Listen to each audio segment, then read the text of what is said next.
कब तक रहबू तू रानी, करबू बचा के कायापन जवानी। दूर कब तक रहबू तू रानी, करबू बचा के कायापन जवानी। उम्र 18 भइल मुश्किल रहेगा।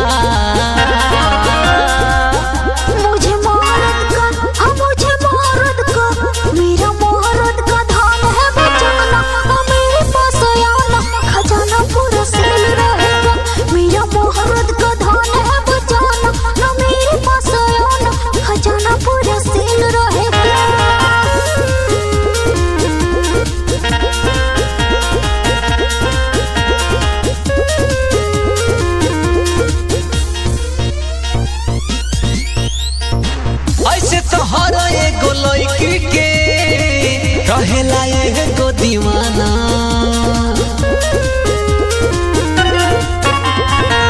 ऐसे तो हर एगो लड़की के रहेला एगो दीवाना। हवन मजा ले लो हो जनी तू कर माना। हम ऐसे नहीं है बाबू, कर लो अपने दिल को तू काबू। हम ऐसे नहीं है बाबू, कर लो अपने दिल को तू काबू। प्यार करबो तो बिनु फील रहेगा। मुझे मोहब्बत का मेरा मोहब्बत का धन है बचाना। मेरे पास आना खजाना पूरा सील रहेगा।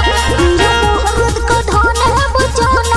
मेरे पास आना खजाना पूरा सील रहेगा।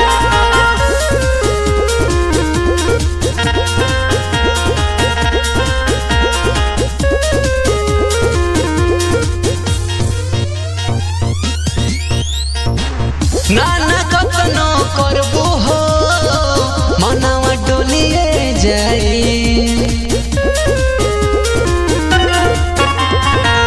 नाना कतनो करबू हो मनवा डोलिए जाई।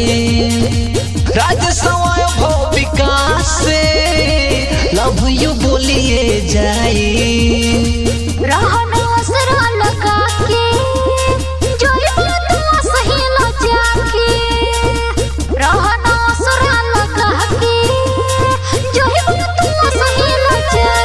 दीवाना मेरा ये दिल रहेगा। मुझे मोहब्बत का मेरा मोहब्बत का धन है बचाना। मेरे पास आना खजाना पूरा सील रहेगा। मेरा मोहब्बत का धन है बचाना। मेरे पास आना खजाना पूरा सील रहेगा। दूर कब तक रहबू तू रानी, करबू बचा के कायापन जवानी। उम्र 18 भइल मुश्किल रहेगा।